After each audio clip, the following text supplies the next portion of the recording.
క్రీస్తునందు ప్రియ దేవుని బిడ్డలారా, ఈరోజు మన వాక్యాంశం ఏంటంటే కాపుదల.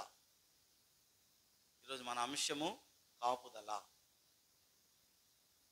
ఇందు నిమిత్తమై ఎఫెసీ పత్రిక, పౌలు గారు రాసిన ఎఫెసీలకు రాసిన పత్రిక 5వ అధ్యాయము 15వ వచనాన్ని దయచేసి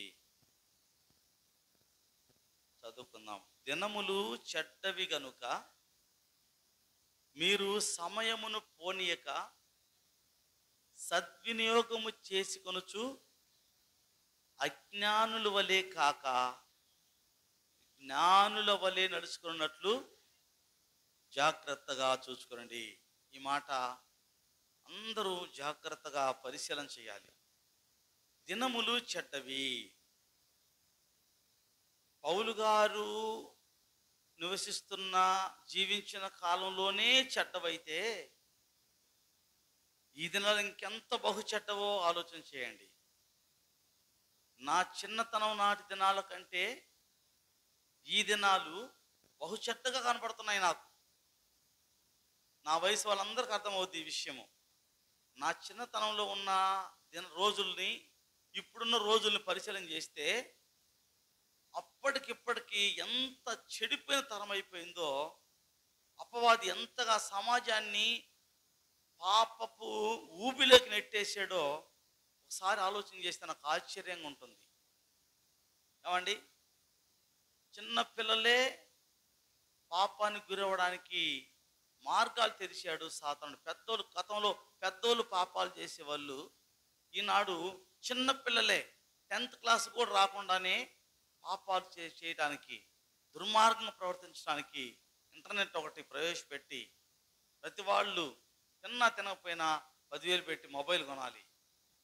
ఆ రోజుకి తిండికి లేకపోయినా పర్లేదు, 10,000 పెట్టి ఫోన్ కావాలి. పనులకు పోయే వాళ్ళు కూడా ఏమండి, ముందు అడ్వాన్స్ ఎంత ఇచ్చినా నువ్వు ఫోన్ కొనిస్తే నువ్వు వెళ్తా పనికి మారం వేస్తున్నాడు. ఈ తండ్రి ఏం చేస్తున్నాడు, ఒకసారే కదా కొనిచ్చేది, వీడు పనికి పోతే సంవత్సరం డబ్బులు పోతాయి, ఇంకో వచ్చే ఏడు కూడా పోడీడు అని ఆ మేస్త్రి చెప్పి మా ఓడు ఫోన్ కొని అయ్యా అంటున్నారు. ఆడకపోయిన తర్వాత ఆ మేస్త్రి ఫోన్ కొని ఇప్పితే వాడు పనికి పోడు. మారం వేసి నువ్వు ఫోన్ కొనిస్తాను చెప్తూ ఇంటికాడ మా అమ్మ వాళ్ళకి ఫోన్ కొని నేను పోతా పనికి అంటాడు. తప్పనిసరి పనికి పోవాలి కాబట్టి అడ్వాన్స్ ఇచ్చిపోయాడు కాబట్టి ఆ మేస్త్రి ఏం చేస్తాడు, ద్వారా ఫోన్ కొనిస్తాడు.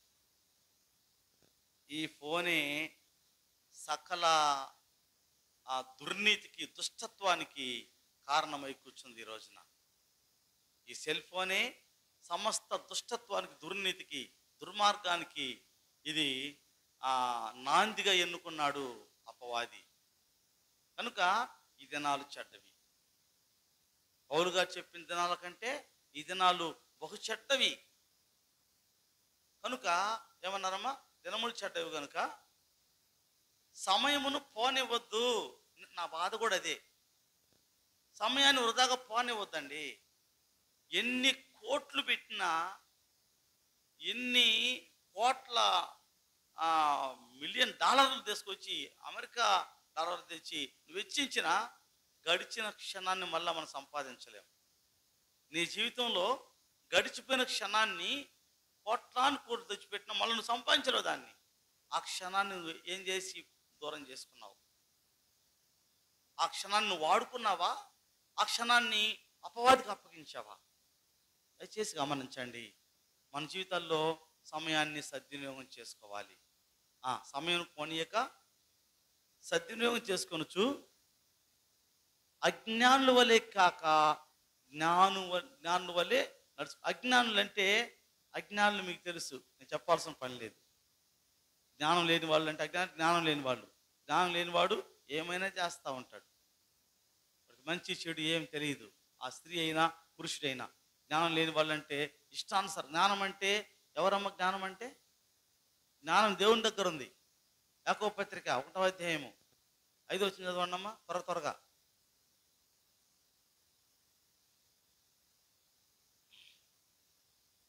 యాకోబు పత్రిక 1వ అధ్యాయము 5వ వచనం త్వరగా.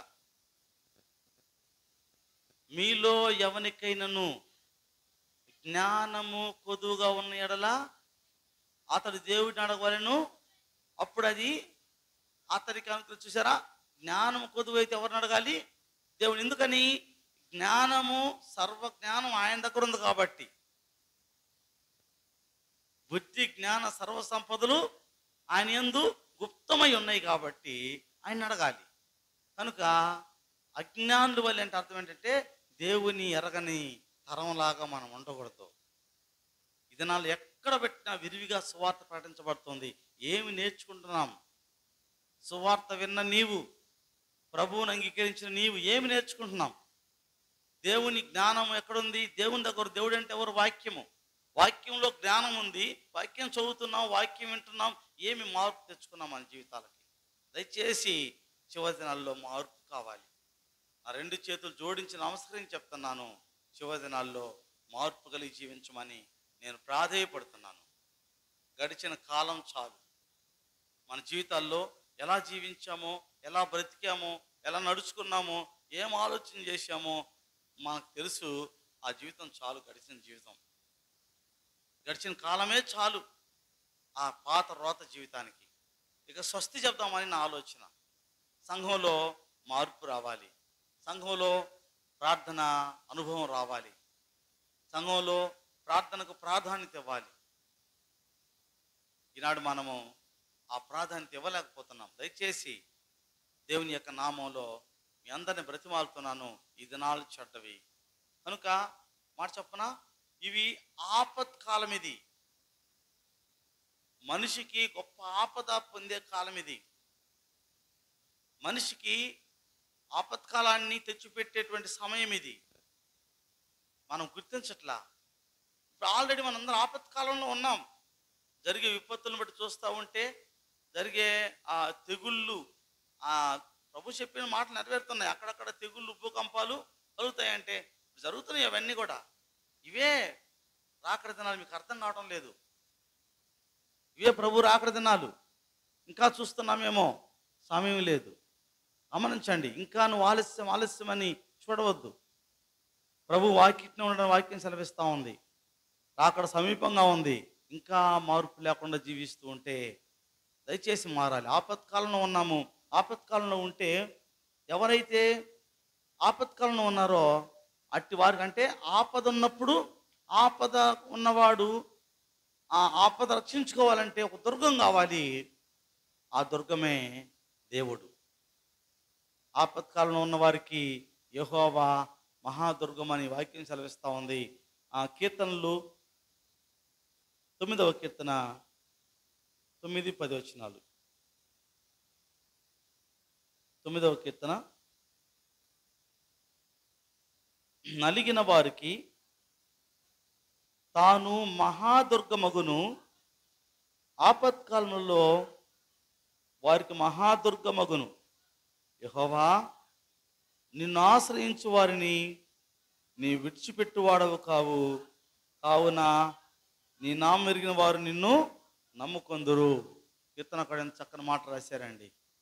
ఆపత్కాలంలో ఆయనే దుర్గం, మహాదుర్గము. దుర్గం అంటే అర్థం ఏంటో తెలుసా? దుర్గం అంటే కోట, లేకపోతే ఎవరు కూడా దాడి చేయలేని దాన్ని దుర్గం అంటారు. రాజుగారికి కోట ఉంటుంది. రాజుగారు కోటలో ఉన్నప్పుడు ఎవరు ఏం చేయలేరు. రాజుగారు కోటలో సెక్యూరిటీ ఫుల్గా ఉంటుంది. ఎక్కడికి వెళ్ళిన సెక్యూరిటీ. కోటలకు ప్రవేశించారు అసలు. రాజుగారి కోటలోకి ప్రవేశించలేరు ఎవరు కూడా. కనుక రాజుగారి కోట ఎంత పగడ్బందీగా ఉంటుందో, దేవుడు కూడా వారికి దుర్గం అని రాయబడింది. ఎవరికి? ఆయన ఆశ్రయించిన వారికి. దేవుడిని ఎవరైతే ఆశ్రయిస్తారో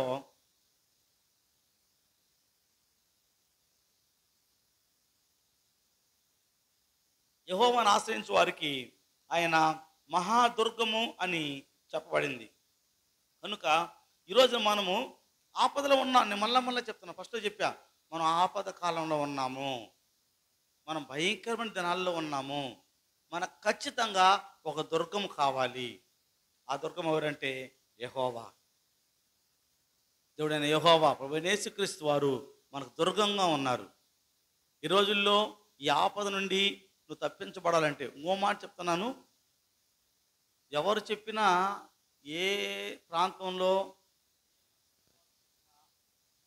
ఏమని చెప్తారంటే నీ క్షేమము, యోగక్షేమాలు, ఆస్తులు, అంతస్తులు, ఇంకా నీకున్న వ్యాధులు, బాధలు, వాటి గురించి ఏదో చెప్తారు. కానీ యేసు ప్రభు వారైతే నీకు రక్షణ, నీకు విమోచన కలిగించడానికి వచ్చాడని వాక్యం సెలవిస్తూ ఉంది. ప్రతి మానవునికి రక్షణ కావాలి. ప్రతి మానవుడు పాపికి రక్షణ కావాలి. ఎక్కడ దొరుకుతుంది రక్షణ? యేసు ప్రభు వారి దొరుకుతుంది. ఆయనే మహాదుర్గంగా ఉన్నాడు. మనం ఆపత్కాలంలో ఉన్నాం. ఆనాడు ఇశ్రాయేలుకి చెప్పిన మాట ఇది. ఆనాడు వాళ్ళ ఆపత్కాలంలో ఉంటే ఆయన యెహోవా దుర్గంగా ఉన్నాడు వాళ్ళకి. ఈనాడు నువ్వు నేను కూడా ఆపత్కాలంలోనే ఉన్నాం. చివరి దినాల్లో ఉన్నాం ఈ దినాలు. కనుక మనం ఆపత్కాలంలో ఉన్నాం. మనకి యెహోవా దుర్గమని, ఆయన అవసరమని మనము గుర్తించవలసిన వారు ఉన్నాం. అయితే గమనించండి, ఈ దుర్గము యెహోవా మనకు దుర్గంగా ఉన్నాడు అంటే కోటగా, ఎవరు కూడా వెళ్ళనటువంటి ఒక కోటగా ఆయన ఉన్నాడు. ఆ దుర్గం మనకు ఎప్పుడు లభిస్తుంది? ఆయన దుర్గమే బాగానే ఉంది. ఆ దుర్గం మనకు లభించాలా? ఎలా అని చూస్తే దినవృత్తాంతములు 1వ అధ్యాయము, దినవృత్తాంతములు 1వ అధ్యాయము 16వ అధ్యాయము 11 వచ్చి చదవండమ్మా. 16-11. యెహోవాను ఆశ్రయించుడి, ఆయన బలమును ఆశ్రయించుడి. మొదటి దినవృత్తాంతంలోమ్మా,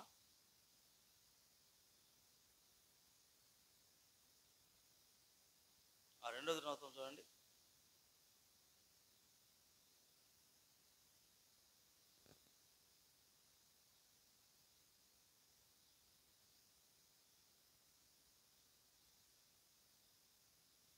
పదహారు 11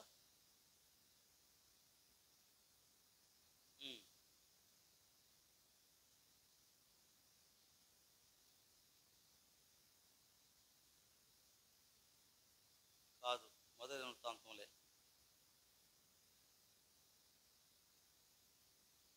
ఎన్నో వచ్చినమ్మా? ఒక చదవండి. యెహోవాను ఆశ్రయించుడి, ఆయన బలమును ఆశ్రయించుడి, ఆయన సన్నిధిని నిత్యము వెదకుడి. చూసారా, మనము యెహోవాను ఆశ్రయించాలి.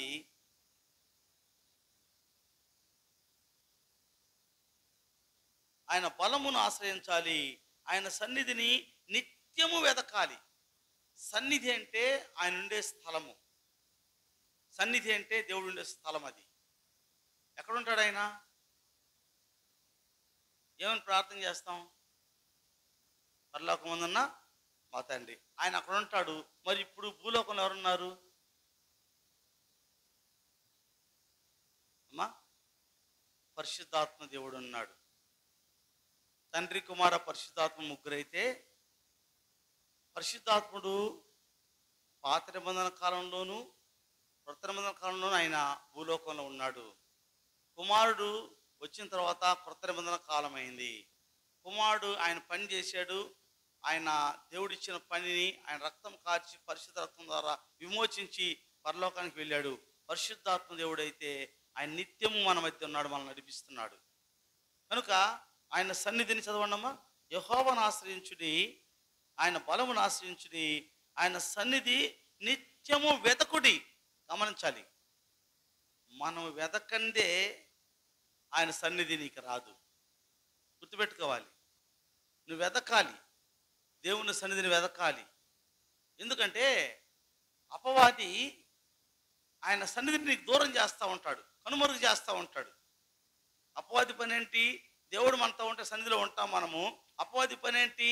ఏ రోజుకి ఆ రోజు నిన్ను ఆయన సన్నిధి నుంచి తొలగిస్తూ ఉంటాడు. ఇంటికి వెళ్ళగానే టీవీ ఆన్ చేస్తే ఎవరిదమ్మా? ఎవరు కొడుకు? మంచి హీరో. ఎవరో ఒక ఆయన పేరు మంచి మంచి హీరో సినిమా వస్తూ ఉంటుంది. ఇక దీన్ని పక్కన పెట్టేసి ఇప్పుడు దాకా విన్న వాక్యం ఏమైందో, ఇప్పుడు దాకా చేసిన ప్రార్థన ఏమైందో పక్కన పెట్టేసి ఆ టీవీ పెట్టి ఇంకా చూడు ఎంజాయ్గా. అపవాది చేసే పనులు అవి. అంటే నిత్యం వెతకాలి. నువ్వు ఆదమరిచావా అయిపోయావే. దేవుళ్ళో నిత్యం నిత్యం వెతకకుండా నువ్వు ఆదమరిచావంటే అపవాది చాలా బలమైన. ఈ రోజున చాలా మంది ప్రభువులో నిలకడలా ఉండలేకపోతున్నారు, ప్రభు రక్షణ పొందలేకపోతున్నారు. కారణం ఏంటంటే ఇదే కారణం. నిత్యము వెతకాలి ఆయన సన్నిధి. మనము వారానికి ఒక రోజు వీలున్నప్పుడు, అది కూడా ఆ టైంలో కొంచెం ఎక్కువ టైం అయినా ఇబ్బంది. ఒక పొరపాటున ఒక 10 నిమిషాలు లేట్ అయిందా మహా ఇబ్బంది. అది దాన్ని ఓర్చలేం. ఏంది టైం దాకా, ఏంది అది పెద్ద సమస్య. లేదు కొంచెం ముందు ప్రారంభించామా, ఏంది ఈ పాస్టర్ గారు పనులు ఏమి లేవా, ఈయన 10ంటికి ప్రారంభిస్తే ఎలా. దేవుణ్ణి ఏమో నిత్యం వెతకమని బైబిల్ సెలవిస్తూ ఉంది. ఎప్పుడు ఎతకమని? నిత్యము. ఒకరోజు కాదండి, వారానికి ఒక రోజు కాదు, నీకు అనుకూలంగా ఉన్నప్పుడు కాదు, నీకు కుదిరిన సమయం అప్పుడు కాదు, నిత్యం వెతకాలి. అసలు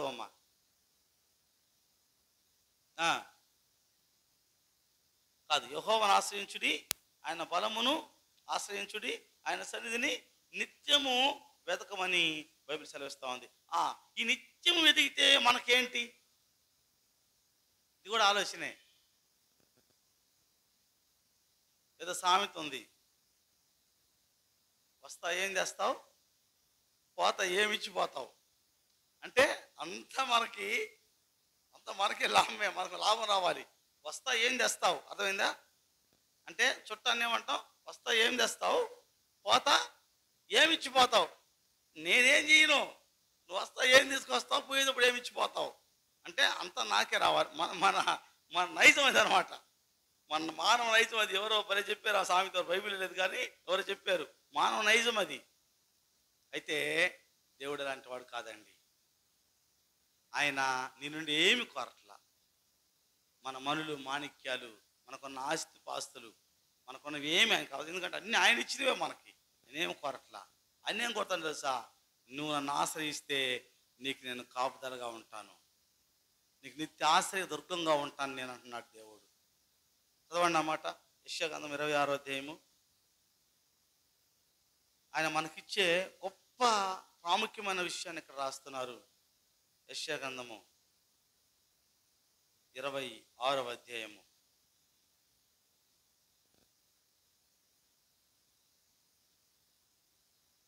26వ అధ్యాయము 3-4 వచనాలు. ఎవని మనస్సు నీ మీద ఆనుకునునో వానిని నీవు పూర్ణ శాంతి గలవానిగా. చూసారండి, కీర్తనకారుడైన దావీదు గారు ఆయన అనుభవంతో రాస్తున్నాడు ఈ మాట. ఎవరి మనస్సు నీ మీద ఆనుకునునో, మనసంతా నీవే నా జీవమా, నా బ్రతుకంతా నీవే నా జీవమా, జీవమా నా జీవమా. బాలుగారు పాడారు.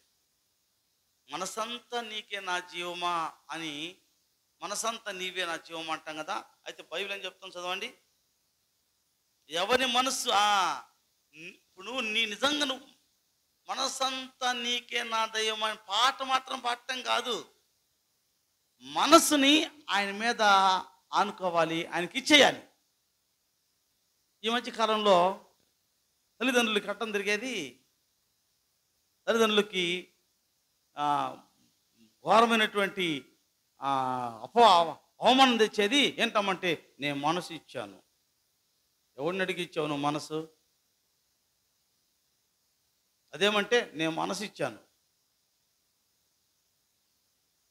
అదొక ఇప్పుడు అంతా ఫ్యాషన్ అయిపోయింది. ఇప్పుడు పెద్ద సామెత అంటారు, ఎండ్ర కొవితే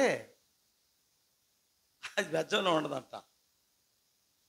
అలాంటప్పుడు ఇవి వస్తాయి మనసు ఈటాలు, అయ్యి ఈటాలు. ఈ కొవ్వినప్పుడల్లా ఈ మనసు ఈటాలు, అయ్యి ఈటాలు, ఈ ఈటాలు వస్తాయి. అవి రాకూడదు, అవి రాకూడదు. అయ్యిటాలు వద్దు. మనకంటూ ఒక తల్లిదండ్రి ఉన్నారు, మనకు క్షేమం కోరే వాళ్ళు ఉన్నారు, మనల్ని పోషించిన వాళ్ళు ఉన్నారు, మనల్ని ఇప్పటికి కూడా ఆదరిస్తున్న వాళ్ళు ఉన్నారు, మన కోసం కష్టం చేసి రక్తం దారబోసి ఎండలో కష్టం చేసి పోషించే తల్లిదండ్రులు ఉన్నారు. వారిని ఆధారం చేసుకోండి. ఇంత చేసిన తల్లిదండ్రి నీకు మంచి భవిష్యత్తునే ఇస్తారు. తల్లిదండ్రి నీకోసం ఇంత కష్టపడిన తల్లిదండ్రి నిన్ను పోషిస్తారా? తల్లిదండ్రి నీకు మేలే చేస్తారా? తల్లిదండ్రి ఆ తల్లిదండ్రిని విడిచిపెట్టి మనసు ఇవ్వటాలు ఆ ఇవ్వటాలు చేయబాకండి. కనుక నీ మనసు ఎవరి మీద అనుకోవాలి? ఎవరి మనసు అయితే ఆయన పైన ఆనుకుంటుందో వారిని ఆయన పూర్ణ శాంతి గలవారు. ఇంకా శాంతిలో కొరత ఉండదు. ఆయన ఇచ్చే శాంతిలో కొరతే ఉండదు. పూర్ణ శాంతి, అది పరిపూర్ణ శాంతిని ఆయన ఇస్తాను. కిందకి రమ్మా. ఎలయనగా అతడు నీ యందు విశ్వాసం ఉంచి ఉన్నాడు. యెహోవాయే నిత్యాశ్రయ దుర్గము, యుగ యుగములు యెహోవాను నమ్ముకొనుడి. గంట 2 గంటలు వారానికి ఒకసారి కాదమ్మా, యుగ యుగాలు యెహోవాను నమ్ముకోవాలి. ఎందుకు? ఆయన నిత్య ఆశ్రయ దుర్గము, నిత్యము ఆశ్రయ దుర్గం ఆయన యెహోవా. ఆయన్ని మనము ఎల్లప్పుడూ ఆయన్ని అంటుకొని జీవించాలి. ఆయన్ని మన ఆశ్రయ దుర్గంగా పెట్టుకోవాలి. నువ్వు ఆశ్రయించాలంటే ఆయన దగ్గరే ఆశ్రయించాలి. యెహోవా అయిన ఆశ్రయ దుర్గము, ఆయన దగ్గర నేను క్షేమాన్ని పొందుకుంటాను. ఆయన నన్ను ప్రేమించేవాడు, నా కొరకు ప్రాణం పెట్టినవాడని నువ్వు ఆయన్ని ఆశ్రయించాలి. దయచేసి గమనించండి, ప్రతి ఒక్కరు నేను చెప్తున్నాను, దేవుణ్ణి విడిచి నువ్వేమి కోరుకున్నా అది నీకు క్షేమము కాదు. దేవుణ్ణి విడిచి, దేవుని వాక్యాన్ని విడిచి నువ్వేమి ఆలోచన చేసినా అది నీకు క్షేమం కాదు. ఒక రోజున దాని గురించి నువ్వు బాధపడతావు. వాక్యాన్ని విడిచి, దేవుణ్ణి విడిచి చేసిన ప్రతి కార్యాన్ని బట్టి ఒకరోజు బాధపడతావు. ఖచ్చితంగా 100కి 100 గమనించండి. మీరు చూడండి, గమనించండి. ఎవరైనా జీవితాల్లో కానీ మీ జీవితాల్లో కానీ చూడండి, వాక్యాన్ని పక్కన పెట్టి జీవించిన జీవితాల్లో ఖచ్చితంగా ఒకరోజు నువ్వు బాధపడతావు నీ జీవితాన్ని బట్టి. దయచేసి గమనించండి, యెహోవాను ఆశ్రయదుర్గంగా మనం స్వీకరించాలని నేను మనవి చేస్తున్నాను.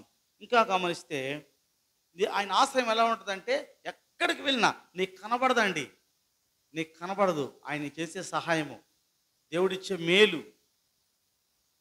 నిన్ను చెప్పి కాదు, నిన్ను కాయడానికి ఆయన తెలుసు. ఇప్పుడు పిల్లవాడు బయట ఆడుకుంటా ఉంటే పక్కన ఏదో నూతుందంటే వాడు పోతున్నాడంటే వాడికి తెలుసా నూతిలో పడతానని, పడితే చనిపోతుంది తెలుసా వాడికి? ఎవరు గమనిస్తారు? తండ్రి, తల్లి. అన్నం తింటున్నా ఏమండి, ఎంత అర్జెంటుగా ఉన్నా అన్ని పక్కన పడేసి ఉరికెత్తుకుంటూ వెళ్ళే బిడ్డను తీసుకుంటా. కారణం ఏంటి? నా బిడ్డ నీటిలో పడిపోతాడు. ప్రేమ. అలాంటి దేవుడండి మన దేవుడు. నీకు తెలియదు నువ్వు ఎక్కడికి వెళ్తున్నావో, నువ్వేమైపోతున్నావో, నీ జీవితం ఏమైపోతుందో నీకు అర్థం కాదు. అయితే మన దేవుడు నిన్ను అలా ఆదుకునే దేవుడు. ఒక యవనస్తురాలు, 20 సంవత్సరాలు ఉన్న యవనస్తురాలు, వివాహం కాలేదు, ఒక కంపెనీలో పనిచేస్తూ ఉంది. మంచి విద్యావేత్త యవనస్తురాలు, మంచి ఉద్యోగం, నెలకు ₹1,00,000 జీతము, మంచి ఉద్యోగం చేస్తూ ఉంది. ఒక ప్రాజెక్ట్ మేనేజర్గా వర్క్ చేస్తూ ఉంది. కొంచెం హార్డ్ వర్క్ ఉండటం వలన మామూలుగా 5 గంటలకి ఆఫీస్ క్లోజ్ అవుతుంది. కానీ ఆ రోజు వాళ్ళ మమ్మీకి ఫోన్ చేసింది ముందుగానే, మమ్మీ నాకు ఈరోజు కొంత వర్క్ ఉంది ఆఫీస్లో, నేను కొంచెం ఆలస్యంగా వస్తాను, నేను ఇక్కడ 7 గంటల దాకా నాకు వర్క్ ఉంది, 2 అవర్స్ నాకు ఎక్స్ట్రా వర్క్ ఉంది, 7 గంటల తర్వాత బయలుదేరి వస్తానని చెప్పని వాళ్ళ మమ్మీకి ఫోన్ చేసింది. సరే అమ్మ జాగ్రత్తగా రా అంటే ఓకే అంది. ఆమె సొంత కారు ఉంది. సరే 7 గంటల దాకా వర్క్ చేసింది. 7 గంటలకి ఆమె బయటకు వచ్చింది, వెళ్ళాలని వచ్చింది. కారు తీసుకుంది. చూస్తే కారులో పెట్రోల్ తక్కువగా ఉంది, డీజిల్ తక్కువగా ఉంది, ఆయిల్. అందుకని పక్కనే ఇంటికి వెళ్ళే మార్గంలోనే కొంచెం ఒక ½ కిలోమీటర్ వెళ్ళిన తర్వాత అక్కడ ఒక పెట్రోల్ బంక్ ఉంటుంది, ఆమెకు తెలుసు కారు ఉంది కాబట్టి అక్కడికి వెళ్ళి ఆయిల్ పెట్టించుకొని వెళ్దామని చెప్పని వెళ్ళి అక్కడ ఆయిల్ పట్టమని చెప్పింది. ఆయిల్ పట్టి ఆ, అతనికి అదే ఆ ఏటీఎం కార్డు చూపించి అది స్వైప్ చేసి ఆమె వచ్చేలోపు ఒక వ్యక్తి చాలా హైట్ ఉన్నాడు, మంచి దేహదారుఢ్యము, బలమైన వాడు, కండలు తిరిగి ఉన్నాయి. ఆమె వైపే చూస్తున్నాడు. చేతిలో పిస్టల్ ఉంది, ఆయన చేతిలో, అతని చేతిలో తుపాకీ ఉంది. ఆమె వైపు చూస్తున్నాడు. సరే చూస్తూ ఉంటే ఎవరితో అనుకో, సరే గబగబ వచ్చి లోపల నుంచి డోర్ వేసుకుంది. పరిగెత్తుకుంటూ వచ్చేస్తున్నాడు ఆమె దగ్గరికి. వస్తుంటే ఈమె ఆడపిల్ల కదా, 7 అయిపోయింది, 7 అవుతుంది టైము, ఒక్కతే ఉంది, వెళ్ళాలి. తక్కువని స్టార్ట్ చేసింది, కారు బయలుదేరింది.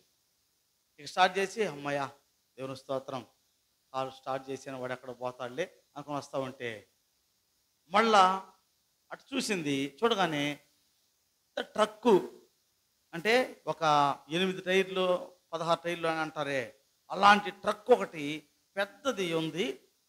దాన్ని ఎక్కాడు అతను, ఆ వ్యక్తి ఎక్కి ఈమె కారుని వెంబడిస్తున్నాడు.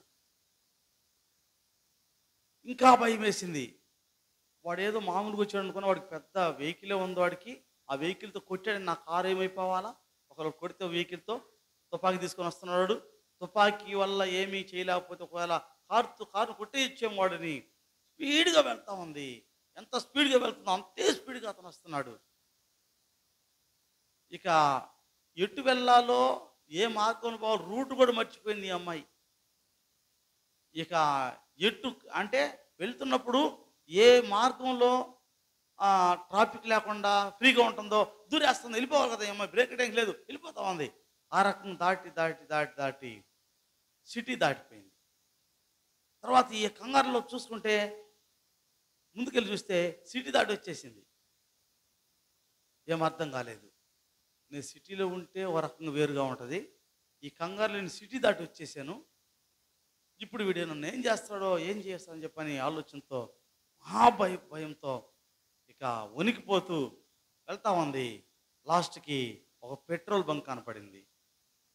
ఏదేమన్నా కానీ ఈ పెట్రోల్ బంక్లోకి వెళ్తాను, వాళ్ళు ఏదైనా కొంత ఆశ్రయం ఇస్తారేమో, అడవిలో ఎవరు లేకుండా నేను వాళ్ళు దొరికే కంటే ఆ పెట్రోల్ బంక్ కాడికి వెళ్తే కనీసం నన్ను చంపినా నా ఆచూ కన్నా మా తల్లిదండ్రులు తెలియజేస్తారు అని చెప్పని అక్కడికి వెళ్ళింది.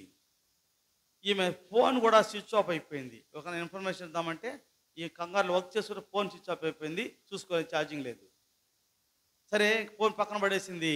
వచ్చి పెట్రోల్ బంక్ కాడికి వచ్చి ఆపేసిన, లోపలికి తీసుకెళ్ళి, అంటే పెట్రోల్ బంక్ కాడ ఎక్కడ ఆపుతారు, ఆ పెట్రోల్ పెట్టే కాడ ఆపుతారు. అలా కాకుండా నేరు లోపలికి తీసుకెళ్ళి వాళ్ళ రూమ్ ఉండేదాకా అక్కడ ఆపింది కారు.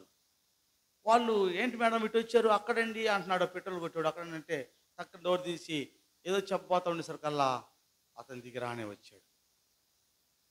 ఈ అమ్మాయి చెప్పబోతుంది అతనికి, ఇలా అండి నేను ఇట్లా వస్తున్నాను, మాది ఇలా, నేను టౌన్లో సిటీలో ఉండాలి, ఇట్లా తరుము అని చెప్తా ఉంటేనే వాడు వస్తుంటే ఆమెకు నోట మాట రావట్లేదు. దగ్గరికి వచ్చేస్తున్నాడు. ఆ పెట్రోల్ బంక్లో ఉన్నవాడు కూడా ఈ అమ్మాయితో సమానమైన వాడే. దేహదారుడిని చూస్తే వాడా ఆజానుబాహుడు, 6 అడుగుల పైన 6 అడుగున్నాడు, లావు ఉన్నాడు. అర్థం కాలేదు, వణికిపోతా ఉంది. దగ్గరికి వచ్చాడు. దగ్గరికి వచ్చి, నేను నీకోసమే వచ్చాను, ఇంత దూరం ఇన్ని కిలోమీటర్లు నీకోసం వచ్చాను నేను అంటే వణికిపోతా ఉంది. ఏం కావాలి నీకు, ఏం కావాలంటే అప్పుడు వెనక్కి వెళ్ళి ఆ డోరు, అంటే వెనక డిక్కీ ఉంటుంది కదా, తుపాకీ పట్టుకొని ఆ డిక్కీ లేపాడు. లేపితే 2 దుండగులు తుపాకీలు పట్టుకొని డిక్కీలో ఉన్నారు. ఆయన వచ్చింది దేనికి, ఆ అమ్మాయిని కాపాడటానికి. ఆ ఎత్తైన వ్యక్తి ఎందుకు వెంటబడ్డాడు, 2 కిలోమీటర్లు వాళ్ళు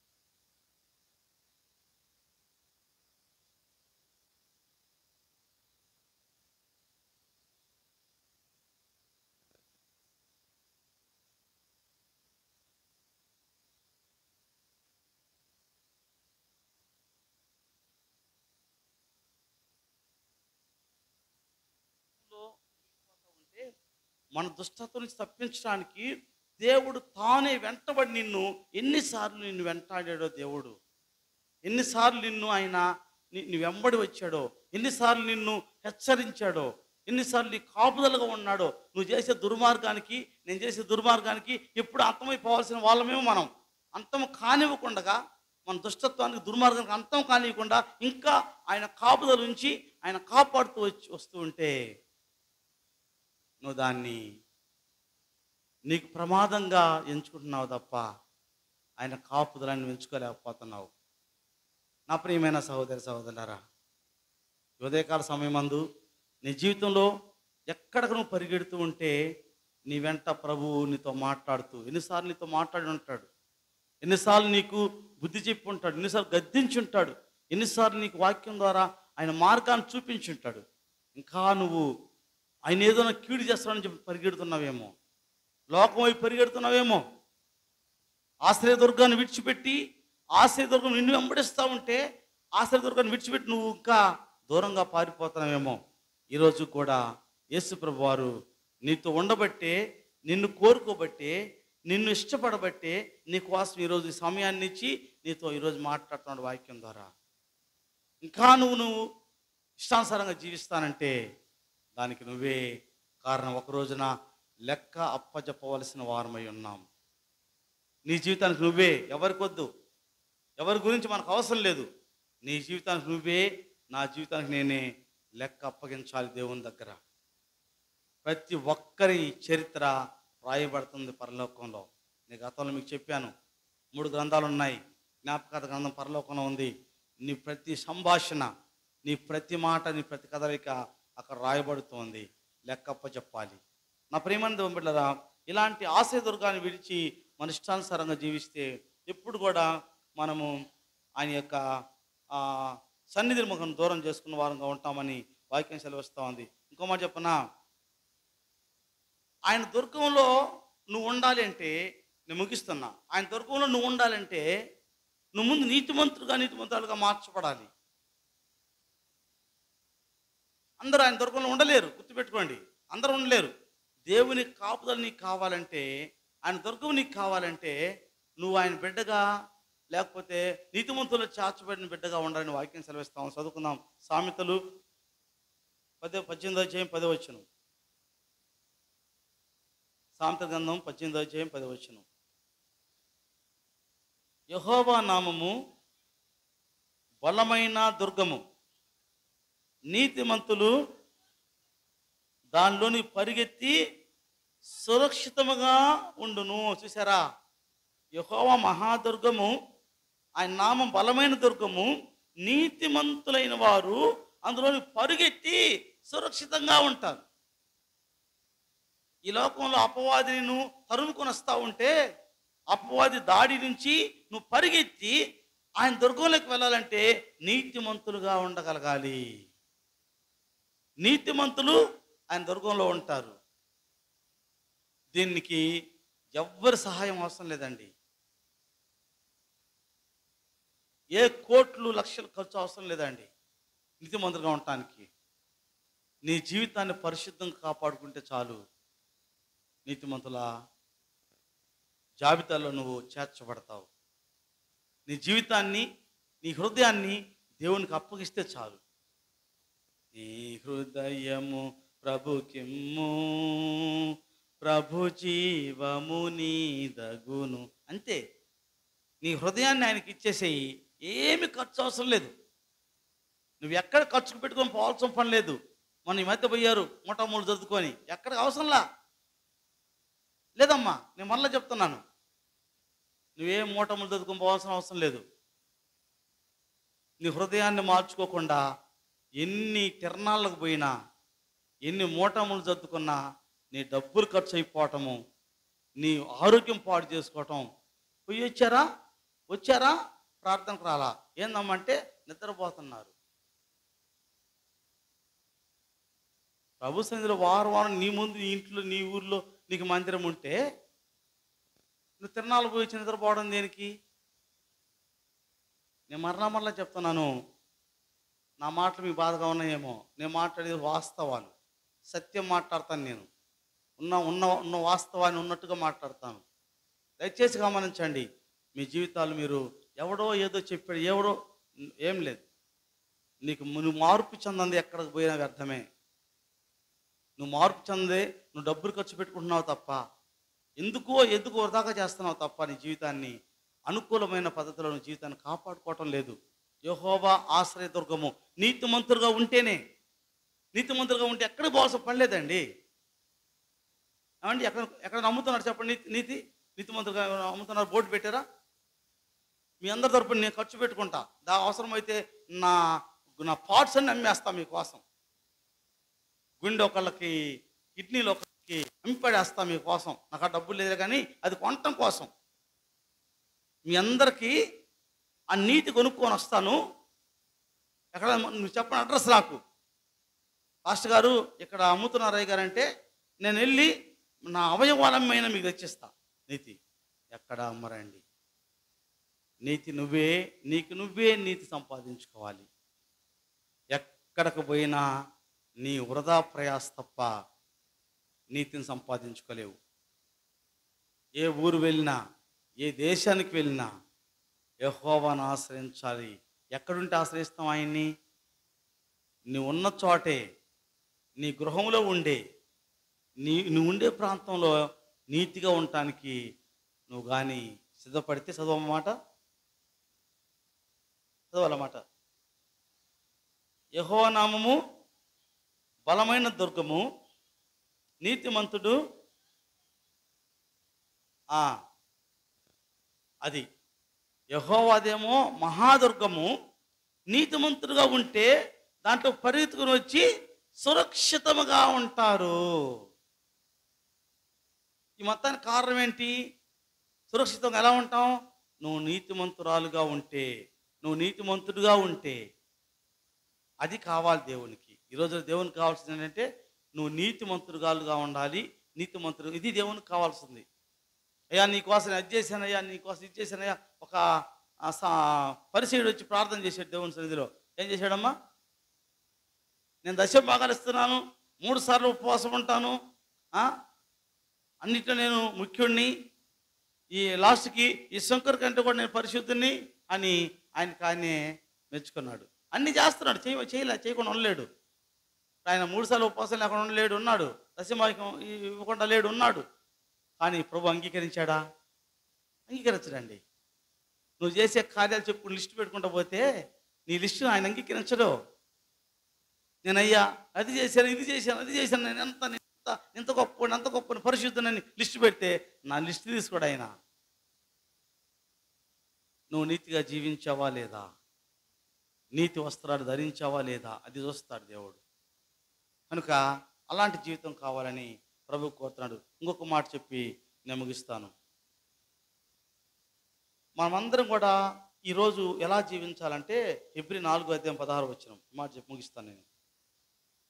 హెబ్రీ పత్రిక 4:16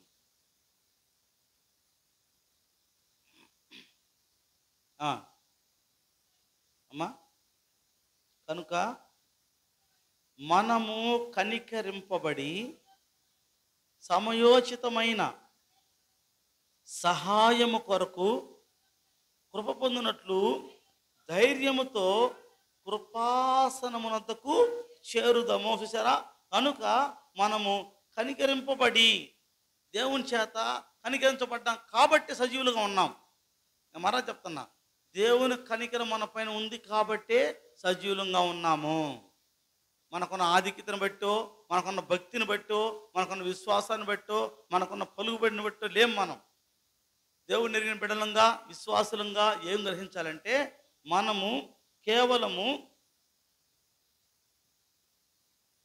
దేవుని చేత కనికరింపబడి సమయోచితమైన సహాయం కొరకు, అంటే సమయోచితమైన సహాయం మనకు కావాలి. ఏ సమయానికి ఎక్కడికి వెళ్తున్నావో, ఏ సమయంలో ఎక్కడ అపవాది దాడి చేస్తాడో సమయోచితమైన సహాయము ఖచ్చితంగా నీకు కావాలి, నాకు కావాలి. ఇందా చెప్పాను కదా, నిత్యము వెంబడించాలి యేసు ప్రభుని. నిత్యము సమయోచితమైన సహాయం కావాలి నీకు. ఈరోజు నేను ప్రార్థనకు వచ్చాను కాబట్టి వచ్చే వారం దాకా ఈ ప్రార్థనలో ఫుల్గా ఛార్జింగ్ చేసేసాను, ఇంకా ఛార్జింగ్ డౌన్ అవ్వదు అంటానికి లేదు. నువ్వు బయటికి వెళ్ళగానే నిన్ను అపవాది కబలించడం రెడీగా ఉంటాడు. నువ్వు ఎక్కడ కూర్చున్నా కూడా నీ తలంపుల ద్వారా అపవాది నిన్ను అటాక్ చేయడానికి సిద్ధంగా ఉంటాడు. కనుక సమయోచితమైన సహాయం కావాలి నీకు. సమయానుకూలంగా ఎప్పటికప్పుడు సహాయం కావాలి. సమయోచితమైన సహాయం కొరకు కృప పొందినట్లు ధైర్యముతో కృపాసన్నతకు చేరుదు. అంటే నువ్వు సమయోచితమైన కృప పొందాలంటే ధైర్యంగా ఉండాలి. ఏ ధైర్యము? యేసు నాకున్నాడు, నేను ఎక్కడికి వెళ్ళినా ఆయన నాకు కాపుదల, నాకు దుర్గం ఆయన నాకు ఆశ్రయ దుర్గంగా ఉన్నాడు. ఈ ధైర్యం ఉండాలి. నేను చెప్తున్నాను, మీ అందరి ముందు చెప్తున్నాను ఇక్కడ నిలబడి, నేను ఆ ధైర్యంతోనే ఉంటాను. ఎక్కడికి వెళ్ళినా, అది ఏ సమయమైనా సరే, ఎక్కడికి వెళ్ళినా బ్రతికితే క్రీస్తు కొరకు, చావు అయితే లాభం. క్రీస్తు కొరకు జీవిస్తున్నాను. మహా చేస్తే ఏం చేస్తాడు అపవాది? చంపేస్తాడు, అంతే కదా. చావు అయితే లాభమే, పౌలు గారు అన్నట్టు. బ్రతికితే క్రీస్తు కొరకు. మొన్న మధ్య వెల్లంపల్లి ఎర్రగొండపాలెం మధ్య మీటింగ్స్ అయితే ప్రతిరోజు నేను రాత్రి 1 గంట 2:30 గంటలకు వచ్చేవాడిని బైక్ మీద. ఇటే వెల్లంపల్లి మీదుగా చందారం మీదుగా అటు వచ్చేవాడిని. వాళ్ళు అన్నారు, వెల్లంపల్లి వాళ్ళు అన్నారు, ప్రమాదకరమైన రోడ్డు పాస్టర్ గారు ఇది, వీటి వెళ్తున్నావు రోజు రాత్రిపూట అన్నారు. వెళ్ళాలి. పగలంతా ఆడుంటే వాళ్ళు నాకు పరిచయం ఎవరన్నా ఉండాలి, నా కోసం పనులు పోయేవాళ్ళు. పగలంతా నాకు పని లేదు, ఖాళీగా ఉండటమే. పగలంతా నేను వాళ్ళకి భారంగా ఉండటానికి నాకు ఇష్టం లేదు. అందుకని నేను ఒక్కడ ఉండలేను అక్కడ. అందుకని ఇంటికి వస్తే కాసేపు పడుకుంటానని చెప్పని రాత్రిపూట ప్రయాణమై వచ్చేవాడిని. ఎంతమంది ఎన్ని వద్దన్నా నేను దేవుని మీద ఆధారపడి వచ్చేసేవాడిని క్షేమంగా. తర్వాత నీలాంబరం గారు ఒక ఆయన ఉన్నాడు. ఆ పెద్ద ఆయన అంటున్నాడు, ఈ వయసులో 50 ఏళ్ళ వయసులో నీ సాహసాన్ని మెచ్చుకోవచ్చు సార్ అంటే, సాహసం ఏం కాదయ్యా, సాహసం చేయాలని కాదు, కానీ అనారోగ్యం, నేను ఇక్కడ ఉండలేను, ఇంటికి పోతే కొద్దిసేపు రెస్ట్ తీసుకొని మరలా వస్తానని చెప్పని వెళ్తానని చెప్పి చలిలో మంచు కాలంలో కూడా ఆశ్రయ దుర్గమండి యెహోవా. ఒకవేళ కానీ అపవాది ఏమైనా చేశాడా? ఓకే. అపవాది చంపాడా? ఓకే. అలా దేవునిలో నివసించడానికి ప్రయత్నం చేయాలి. నా ప్రియమైన దేవుని బిడ్డలారా, మీలో ఇంకా ఎవరైనా సంపూర్ణంగా ఆయన ఆశ్రయ దుర్గంగా చేసుకోకుండా, ఆయన ఆశ్రయించకుండా, జీవితంలో నీతిగా జీవించడానికి ప్రయత్నం చేయకుండా ఇంకా ఉన్నారేమో. ఎవరైనా అలా ఉంటే ఈరోజే మార్పు చెంది నీ జీవితాన్ని ప్రభువుకి అంగీకరించి, ఈరోజే అయ్యా నా జీవితాన్ని నీకు సమర్పిస్తున్నాను, నీ చేతుల్లో నా జీవితాన్ని ముద్రించి నన్ను కాపాడి రక్షణ మార్గం నడిపించమని నేను అడిగితే, అటు గొప్ప రక్షణ అనుభవాన్ని, అటువంటి ఉన్నతమైన నీతికరమైన జీవితాన్ని నీకు ఇవ్వడానికి ప్రభువారు సిద్ధంగా ఉన్నారు. అటు కృప ఆశీర్వాదము దేవుడు మనకు సదా అనుగ్రహించునుగాక. ఆమేన్. తల వంచండి, చిన్న ప్రార్థన చేద్దాం. పరిశుద్ధుడైన తండ్రి, మీ పరిశుద్ధ నామానికి వేలాది స్తోత్రాలు చెల్లిస్తున్నాము. దేవా, ఈ రోజున మేము మిమ్మల్ని ఆశ్రయించవలసిన వారమై ఉన్నాం. మీరు మాకు ఆశ్రయ దుర్గమై ఉన్నారు. మమ్మల్ని రక్షించడానికి మీరు సిద్ధంగా ఉన్నారు. నీతిమంతులు మీ ఆశ్రయ దుర్గాన్ని పొందుకుంటారు, సంతోషిస్తారని మీ లేఖనం సెలవిస్తుంది ప్రభా. నైనా మేము నీతిమంతులుగా తీర్చబడాలంటే మీ రక్తములో కడుగుబడాలి. పరిశుద్ధముగా తండ్రి మేము ఎంచబడటానికి మీ సన్నిధిలో నివసించే వారమై ఉండాలి. అట్టి కృప మాకు దయచేయండి. ముందున్నటువంటి మా ప్రతి కార్యాల్లో మీరు తోడుగా ఉండండి. ఎక్కడ ఏ తొట్టుపాటు తావులేక బలమైనటువంటి మీ నామాన్ని మేము స్వీకరించిన వారమై మీ పరిశుద్ధ నామములో మా జీవితాలు ముందు కొనసాగింపజేసుకునే భాగ్యము మాకు అందరికీ దయచేయమని, విన్న వాక్యం వృధాగా పోగా ప్రతి బిడ్డ జీవితంలో అన్వయించుకొని మీలో ఫలభరితమైన జీవితాన్ని కొనసాగింపజేసే భాగ్యము ప్రతి బిడ్డకు దయచేయమని యేసుక్రీస్తు వారి పరిశుద్ధ నామమున ప్రార్థించి బ్రతిమాలి అడిగి వేడుకొంచున్నాం పరమ తండ్రి. ఆమేన్.